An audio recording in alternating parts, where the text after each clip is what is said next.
ಗುಬ್ಬಿ ತಾಲೂಕಿನ ಸಿಎಸ್ಪುರ ಹೋಬಳಿಯ ಸಾರ್ವಜನಿಕ ಪ್ರಾಥಮಿಕ ಆರೋಗ್ಯ ಕೇಂದ್ರಕ್ಕೆ ಹಿರಿಯ ಸಿವಿಲ್ ನ್ಯಾಯಾಧೀಶರಾದ ಉಂಡಿ ಮಂಜುಳಾ ಶಿವಪ್ಪ ಭೇಟಿ ನೀಡಿ ಸ್ಥಳ ಪರಿಶೀಲನೆ ನಡೆಸಿ ಸಾರ್ವಜನಿಕರ ಸಮಸ್ಯೆಗಳನ್ನು ಆಲಿಸಿದರು. ಇದೇ ವೇಳೆ ವೈದ್ಯಾಧಿಕಾರಿಗಳೊಂದಿಗೆ ಮಾತನಾಡಿದ ಉಂಡಿ ಮಂಜುಳಾ ಶಿವಪ್ಪ ಆರೋಗ್ಯ ಕೇಂದ್ರದ ಮೂಲಭೂತ ಸೌಕರ್ಯಗಳ ಬಗ್ಗೆ ಚರ್ಚೆ ನಡೆಸಿದರು. ಅಲ್ಲದೆ ಸಂಬಂಧಪಟ್ಟ ಅಧಿಕಾರಿಗಳನ್ನು ಕರೆಸಿ ಮಾತನಾಡಿ ಸೂಕ್ತ ಕ್ರಮ ತೆಗೆದುಕೊಳ್ಳುವಂತೆ ತಾಲೂಕು ಹೆಲ್ತ್ ಆಫೀಸರ್ಗೆ ಆದೇಶ ನೀಡಿದರು. ಇದೇ ವೇಳೆ ನ್ಯಾಯಾಧೀಶರಿಗೆ ಉತ್ತರ ನೀಡಿದ ಹೆಲ್ತ್ ಆಫೀಸರ್, ಇಬ್ಬರು ನುರಿತ ನರ್ಸ್ಗಳನ್ನು ನೇಮಿಸುತ್ತೀನಿ ಮತ್ತು ಇಬ್ಬರು ವೈದ್ಯಾಧಿಕಾರಿಗಳು ಇದ್ದಾರೆ. ಅವರಿಗೆ ಬೆಳಗ್ಗೆ ಓರ್ವ ಮತ್ತು ರಾತ್ರಿ ಒಬ್ಬರು ಕಾರ್ಯನಿರ್ವಹಣೆ ಮಾಡುವಂತೆ ಹೇಳುತ್ತೇನೆ. ಸಾರ್ವಜನಿಕರಿಗೆ ಯಾವುದೇ ಪ್ರಥಮ ಚಿಕಿತ್ಸೆ ಕೊಡುವಂತಹ ಕೆಲಸವನ್ನ ಮಾಡುತ್ತೇನೆ ಎಂದು ಸ್ಥಳದಲ್ಲೇ ಉತ್ತರ ನೀಡಿದರು. ಸ್ಥಳದಲ್ಲಿ ಗುಬ್ಬಿ ವಕೀಲರ ಸಂಘದ ಜಂಟಿ ಕಾರ್ಯದರ್ಶಿ ನಂದೀಶ ಬೇವಿ, ವಕೀಲರಾದ D Manjunath, MP Ravish, CKPura, PSI Shivakumar, PWD ಅಧಿಕಾರಿಗಳು ಹಾಗೂ ಇತರರು ಹಾಜರಿದ್ದರು. ಸಿಎಸ್ಪುರ ಹೋಬಳಿಯಲ್ಲಿ ಜನಸಂಖ್ಯೆ ಜಾಸ್ತಿ ಆದಾಗ ಏನ್ ಮಾಡುತ್ತೆ, ಮೆಡಿಸಿನ್ ಕಮ್ಮಿ ಅಂತ ಹೇಳಿ ಅದಕ್ಕೆ ಏನಾಗುತ್ತೆ ಸುತ್ತ ಹೊರಟಿ ಜಾಸ್ತಿ ಆದ್ರೆ ಜನಸಂಖ್ಯೆ ಜಾಸ್ತಿ ಆಗಿ ನಮ್ಮನ್ನ ವೆಂಕಟರಮಣ ಮಾಡಿದ್ರೆ 1 ಕಿಲೋಮೀಟರ್ ನಮ್ಮ ತರ ಹುಡುಗಿಯರಿಗೆ ಹಾಕಿದ್ದಾರೆ. ನಾನು ಹೇಳಿದ್ದೇನೆ, ಜಾಸ್ತಿ ಜನ ಇದ್ರೆ ಜಾಸ್ತಿ ಸಪ್ಲೈ ಮಾಡಿ, ಎಷ್ಟು ಜನ ಇದ್ರೆ ಅಷ್ಟು ಸಪ್ಲೈ ಮಾಡಿ. ನೀವು ಅಲ್ಲಿ ಹೋಗಿ ಇಲ್ಲಿ ಹೋಗಿ ನಿಮ್ಗೆ ಏನೋ ಒಂದು ಟೆಕ್ನಿಕಲ್ ಇಶ್ಯೂಸ್ ಇಟ್ಕೊಂಡ್ರೆ ಅಲ್ಲಿ ಜನರ ಪ್ರಾಣಿ ಜೊತೆಗೆ ಆಟ ಆಡ್ದಂಗೆ ಆಗುತ್ತೆ. ಸಿಎಸ್ಪುರ ದೊಡ್ಡ ಹೋಬಳಿ ಇದೆ, ಇಲ್ಲಿ ಆಟೋಮೆಟಿಕ್ ಆಗಿ ಜನಸಂಖ್ಯೆ ಜಾಸ್ತಿ ಇದೆ. ಈಗ ಸಿಎಸ್ಪುರದ ಆ ಕಡೆ ಬಾರ್ಡರ್ ಇರೋ ವ್ಯಕ್ತಿಗೆ ಕಲ್ಲೂರಿಗೆ ಹೋಗಂದ್ರೆ ಅವ್ನಿಗೆ ಎಷ್ಟು ದೂರ ಆಗುತ್ತೆ ಇಲ್ಲಿಂದ ಅಲ್ಲಿಗೆ, ಮತ್ತೆ ತುಂಬಾ ಕಷ್ಟ ಆಗುತ್ತೆ. ಅದಕ್ಕೆ ಜನ ಜಾಸ್ತಿ ಇದ್ದಾರೆ, ಜಾಸ್ತಿ ಸಪ್ಲೈ ಮಾಡಿ. ಅವ್ರಿಗೇನ್ ಕಷ್ಟ, ಜಾಸ್ತಿ ಸಪ್ಲೈ ಮಾಡಿ ಜಾಸ್ತಿನೇ ಕೊಡ್ಬೇಕಾಗುತ್ತೆ. ಅವ್ರಿಗೆ ಎಷ್ಟು ಮೆಡಿಸಿನ್ ಬರುತ್ತೋ ಅವ್ರು ಅಷ್ಟು ಕೊಟ್ಟೆ ಕೊಡ್ತಾರೆ ನಿಮ್ಗೆ. ಈಗ ಬರ್ತಾರೆ ಅವ್ರು ಹೆಲ್ತ್ ಇವ್ರು ಬರ್ಲಿ ಆಂಬುಲೆನ್ಸ್ ಒಂಚೂರು ಬೇಗ ಬಂದಿದೆ. ಎಲ್ಲಿಂದ ಬರ್ಬೇಕು ಸರ್? ಇಲ್ಲಿ ಪಕ್ಕನೇ ಇದೆ, ನಾವು ಡೈರೆಕ್ಟ್ ಆಗಿ ತೋರಿಸ್ತಾ ಬರಲ್ಲ ಮೇಡಮ್. 198 ಕಾಲ್ ಸೆಂಟ್ರಿಗೆ ಹೋಗಿ ಅದು ಅಲ್ಲಿಗೆ ಹೋಗಿದೆ ಮೇಡಮ್. ಅವರಿಂದ ಇವ್ರಿಗೆ ರೀಚ್ ಆಗೋದು ಡಿಲೇ ಆಗಿದೆ. ಇವ್ರು ಫೋನ್ ಮಾಡಿದ್ರೆ ಹೋಗಿದೆ. ಒಂದು ಇರೋಕ್ಕೆ ಮೇಡಮ್ ಮಾಡಿದ್ದು ಅದು ಬರ್ಲಿಲ್ವಲ್ಲ, ನಾವು ಕಾರ್ ಮಾಡ್ಕೊಂಡು ಬಂದು ಇಲ್ಲೂ ಬಂದಿರಲಿಲ್ವಲ್ಲ, ಇಮಿಡಿಯೇಟ್ಲಿ ಹೋಗ್ಬೇಕು ಹಾಸ್ಪಿಟ್ಲಿಗೆ, ಹೋಗಿ ಗೌರ್ಮೆಂಟ್ ಹಾಸ್ಪಿಟ್ಲಿಗೆ. ಅಲ್ಲಿ ಎಲ್ಲ ಇದೈತೆ, ಐಸಿಯು ಎಲ್ಲ ಇದೈತೆ ಅಂತೆಲ್ಲ. ಈಗ ಹಾಸ್ಪಿಟಲ್ಗೆಲ್ಲ ವೆಹಿಕಲ್ ಕೊಟ್ಟಿಲ್ವಾ? ಇಲ್ಲ ಮೇಡಮ್, ಇತ್ತು. ಈಗ 198 ಕಾನ್ಸೆಪ್ಟ್ ಬಂದ್ಮೇಲಿಂದ ನಮಗಿಲ್ಲ, ಬರೀ ತಾಲೂಕು ಹಾಸ್ಪಿಟಲ್ ಮಾಡ್ಬೇಕ್ರಿ. ಯಾಕಂದ್ರೆ ಹಿಂಗಾಗುತ್ತೆ, ಅದಕ್ಕೂ ಬಿಸಿ ಇರುತ್ತೆ. ಅವ್ರು ಸಿಕ್ಕಾಪಟ್ಟೆ ಇರ್ತವೆ ಕಾಲ್ ಸೆಂಟರ್ ಅಲ್ಲಿ. ಆಮೇಲೆ ಮೇಡಮ್ ರೇ ಜಾಸ್ತಿ ಅದೇ ಒಂದ್ ವೆಹಿಕಲ್ ಬೇಕು ಹಾಸ್ಪಿಟ್ಲಿಗೆ ಅಲ್ವಾ? ಒಂದ್ ವೆಹಿಕಲ್ ಬೇಕು. ಅದೇ ನಾನು ಮೊನ್ನೆ ನೋಡಿದ್ದೇನೆ, ಡ್ರೈವರ್ ಪೋಸ್ಟ್ ಅಂತ ಇದೆ, ವೆಹಿಕಲ್ ಡ್ರೈವರ್ ಪೋಸ್ಟ್ ಇದೆ, ಅದು ಫಿಲ್ಅಪ್ ಮಾಡ್ಬೇಕು. ಅದು ಅವ್ರ ಡ್ಯೂಟಿ ಮೇಡಮ್. ಒಂದು ವೆಹಿಕಲ್ ಹಾಕ್ಸಿ ಮೇಡಮ್. ಅದೇ ಈಗ ಬರ್ಲಿ ಅವ್ರು ಬಂದ್ರೆ ಮಾತ್ರ ಯಾರು ಬರಿಬೇಕು ಗಾಡಿಗಳು ಸಿಗಲ್ಲ, ಬೇರೆ ಗಾಡಿ ಮಾಡ್ಕೊಂಡು ಡಾಕ್ಟರ್ ಯಾವ್ಯಾವ ಕಡೆ ಮಾಡ್ಬೇಕಂತ ಜಾಸ್ತಿ ಜನ ಹಾಕ್ಬೇಕು. ಇಲ್ಲೇ ಉಳ್ಕೊಳ್ಳೋ ರೀತಿ ಇರ್ಬೇಕು. ನೀವು ಒಂದ್ ಯಾವ್ದು ನಡೆಯಲ್ಲ. ಒಬ್ರು ಬರ್ಲಿ ಅಂತ ಸೈನ್ ಮುಟ್ಟೋದಕ್ಕೆ ಸ್ವಲ್ಪ ಅದೇ ನೀವು ನಿಮ್ ಬಂದ ತಕ್ಷಣ ಹುಡುಗಿಯರ್ ಬಂದ ತಕ್ಷಣ ನಾವೇ ಜೀವನಗಳು ಓದಾಡ್ತಾನೆ ಇರ್ತೀವಿ. ಅವ್ರಿಗೆ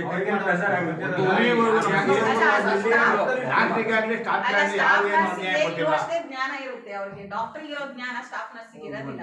ಅದಕ್ಕೆ ಡಾಕ್ಟರ್ ಬೇಕು. ಆಯ್ತಾ, ಇವ್ರಿಗೆ 4 ಗಂಟೆ ಡ್ಯೂಟಿ ಮುಗಿದ್ರೆ ನೆಕ್ಸ್ಟ್ ಇನ್ನೊಬ್ರು ಡ್ಯೂಟಿ ಅರೇಂಜ್ ಮಾಡ್ಬೇಕು.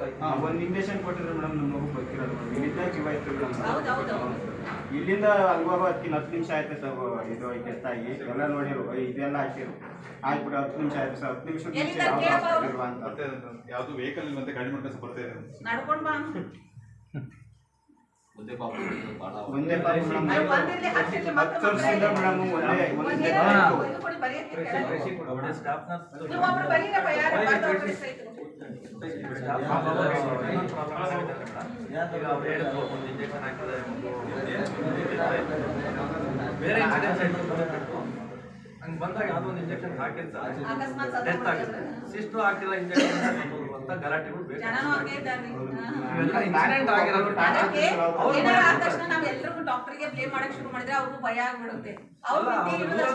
ಡಾಕ್ಟರ್ಸೇ ಬರಲ್ಲ. ಈಗ ನಾವು ಅನ್ನೆಸೆಸರಿ ಪ್ರೆಷರ್ ಬಂತು ಅಂದ್ರೆ ಟ್ರಾನ್ಸ್ಫರ್ ಮಾಡ್ಕೊಂಡು ಬೇರೆ ಕಡೆ ಹೋಗ್ಬಿಡ್ತೀವಿ. ಪ್ರಾಬ್ಲಮ್ ಯಾರಿಗೆ ಮೇಡಮ್? ಇವ್ರು ಬಂದಾಗಿಂದ ಏನು ಪರವಾಗಿಲ್ಲ, ಮಕ್ಕಳನ್ನ ಚೆನ್ನಾಗಿ ನೋಡ್ತಾರೆ. ಇವ್ರು ಡಾಕ್ಟರ್ ಪರವಾಗಿಲ್ಲ, ಇವ್ರನ್ನ ಅಲೆಕ್ಟ್ ಮಾಡಿದ್ರೆ ಒಳ್ಳೇದು. ಇವ್ರನ್ನೇ ಒಳ್ಳೇದು, ಇಲ್ಲೇ ಕ್ವಾರ್ಟರ್ಸ್ ಅಲೆಕ್ಟ್ ಒಳ್ಳೇದು. ತಡಿ ಪಾಪ, ನಿಮ್ಗೆ ಏನಿಸ್ಬೇಕು. ಒಂದು ಪ್ರೈವೇಟ್ ಹಾಸ್ಪಿಟಲ್ ಇಲ್ಲ ಲಾಸ್ಟ್ Private number ಯಾವ ಇದ್ರೆ ಇಲ್ಲ ಬಿಡಿ. ಯಾವ ಇದ್ರೆ? ಪ್ರೈವೇಟ್ ಪ್ರೈವೇಟ್ ಯಾವೆಲ್ಲ ನಮ್ಮೂರಾಗ ಇದ್ರೆ ಅವು 10 ಗಂಟೆ ತನಕ ಇರುತ್ತೆ ಅಷ್ಟೇ. ಏನಂದ್ರೆ ನಿಮಗೆ ಅಂದ್ರೆ ಅವರು ಮನುಷ್ಯರಲ್ವಾ ಎಷ್ಟೊತ್ತು ಮಾಡಕ್ಕಾಗುತ್ತೆ ಅವ್ರ ಮಿಷಿನ್ ಅಂತ ಹೇಳಕ್ಕಾಗಲ್ಲ. ಯಾವ್ದಾರ ನಮ್ದು ಏನಾರ ಕೆಲಸ ಇರೋದಾಗಿಲ್ಲ ಅಂದ್ರೆ ನಾಳೆ ಬಂದು ನಮಗಿಂತನೂ ತಾಳ್ಮೆ ಇರೋಂಥ ಕೆಲಸ. ಅವ್ರು ಜಾಸ್ತಿ ಪ್ರೆಷರ್ ಹಾಕಿ ಓವರ್ಲೋಡ್ ಹಾಕಿ ಮಾಡಕ್ಕಾಗಲ್ಲ. ಆಮೇಲೆ ಅವರು ಹ್ಯೂಮನ್ ಬೀಯಿಂಗ್ಸ್ ಅಲ್ವಾ ಎಷ್ಟೊತ್ತು ಕೆಲಸ ಮಾಡ್ಬೋದು. ಪಾಪು ಕರ್ಕೊಂಡು ಬಂದರು. ಪಾಪುನ ಪರಿಸರ ನೋಡಿದೆ ಮೇಡಮ್, ಏನು ಸಿಗಲಿಲ್ಲ ನನಗೆ. ಫುಲ್ಲು ಎಲ್ಲ ಕೋಲ್ಡ್ ಆಗಿತ್ತು ಮೇಡಮ್. ಅದಕ್ಕೆ ಹಣ ಮುಂಚೆ ಎಮರ್ಜೆನ್ಸಿಗೆ ರಾತ್ರಿ ತೋರಿಸಿ ಗುಬ್ಬಿ ಕರ್ಕೊಂಡೋಗಿ ಫಸ್ಟ್ ಏಡ್ ಏನು ಕೊಟ್ಟರು ಮಗುಗೆ? ಏನು ಕೊಟ್ಟಿಲ್ಲ ಅವ್ರಿಗೆ ವೈದ್ಯಕೀಯ ಎಲ್ಲ ಏನು ಚೆಕ್ ಮಾಡಿದೆ ಮೇಡಮ್, ಏನು ಇರಲಿಲ್ಲ. ಒಂದ್ಸಲ ಅಂದ್ರೆ ನಿಮ್ಮ ಪ್ರಕಾರ ಅದು ಅವಾಗಲೇ ಸತ್ತೋಗಿಲ್ಲ ಹೋಗಿತ್ತು ಮೇಡಮ್, ಏನು ಇರಲಿಲ್ಲ ಮೇಡಮ್. ನಾನು ಚೆಕ್ ಮಾಡಿದಾಗ ಮತ್ತು ಆಂಬುಲೆನ್ಸಿಗೆ ಫೋನ್ ಮಾಡಿದ್ದೀನಿ ಅಂತ ಹೇಳಿದ್ರು ಮೇಡಮ್. ನಾನು ಫೋನ್ ತಗೊಂಡು ಆಂಬುಲೆನ್ಸಿಗೆ ಇಷ್ಟು ಅವಶ್ಯವಿಲ್ಲ ಅಂತ ಹೊರಗಿರೋ ಫೋನ್ ಮಾಡೋಕ್ಕೆ ಹೋದೆ ಮೇಡಮ್. ಅಷ್ಟರೊಳಗೆ ಹೊರಟರು ಮೇಡಮ್. ನಾನು ಅವ್ರಿಗೂ ಫೋನ್ ಮಾಡಿ ಬ್ರದರ್ ನೀವು ಹೋಗ್ತಾ ಇದ್ದಾರೆ ನೋಡಿ ಅಂದಾಗ ಅವ್ರ ಊರಿಗೆ ಫೋನ್ ಮಾಡಿದ್ರು ಮೇಡಮ್. ಇಲ್ಲೇ ನಿಮ್ಮ ಹಾಸ್ಪಿಟಲ್ ಇವಾಗ ತುಮಕೂರ್ಗೆ ಹೋದ್ರು ಹಿಡಿಯಲ್ಲ ಸರ್. ಕೆಲವೊಂದ್ಸಲಿ ಅಲ್ಲಿನೂ ಬಿಟ್ಬಿಡ್ತಾರೆ. ಬೆಂಗಳೂರಿಗೆ ಹೋಗಿ ಹೆಣ ತಗೊಂಡು ಮತ್ತೆ ವಾಪಸ್ ಸಮಯದಲ್ಲಿ ಮಾರ್ಚುರಿ ಒಳಗೆ ಹೋಗ್ತಾರೆ. ಏನು ಮಾಡ್ತೀವಿ? ಅದೇ ನೀವು ಮಾನವೀಯತೆ ದೃಷ್ಟಿಯಿಂದ ಫಸ್ಟ್ ಏಡ್ ಕೊಟ್ಟಿದ್ದಿದ್ರೆ ನಿಮ್ಗೆ ಆಗ್ಲಿಲ್ವಾ, ನಿಮ್ಮಲ್ಲಿ ಅಷ್ಟೊಂದು ಫೆಸಿಲಿಟಿ ಇಲ್ವಾ, ನೀವು ಫಸ್ಟ್ ಏಡ್ ಕೊಡಿ ಕಳಿಸಿ. ಅದು ಒಂದು ಬ್ರೀದಿಂಗ್ ಟೈಮ್ ಸಿಗುತ್ತೆ ಅವ್ರಿಗೆ, ಒಂದು ಸ್ವಲ್ಪ ಬದುಕಕ್ಕೆ ಒಂದಿಷ್ಟು ಅವಕಾಶ ಸಿಗುತ್ತೆ ಅವರಿಗೆ. ಈಗ ನಾವು ಈಗ ಒಬ್ರದ್ದು ಎಕ್ಸಾಂಪಲ್ ಹೇಳ್ತಾ ಬರ್ತಾ ಇದೀವಿ. ಆ ಫಾದರ್ಗೆ ಸ್ಟ್ರೋಕ್ ಆಗಿದ್ದು, ಅವರು ಒಂದು ಇಂಜೆಕ್ಷನ್ ಹಾಕಿದ್ರು ತುರುವೇಕೆರೆಯಲ್ಲಿ ಫಸ್ಟ್ ಏಡ್ ಅಂತೇಳಿ.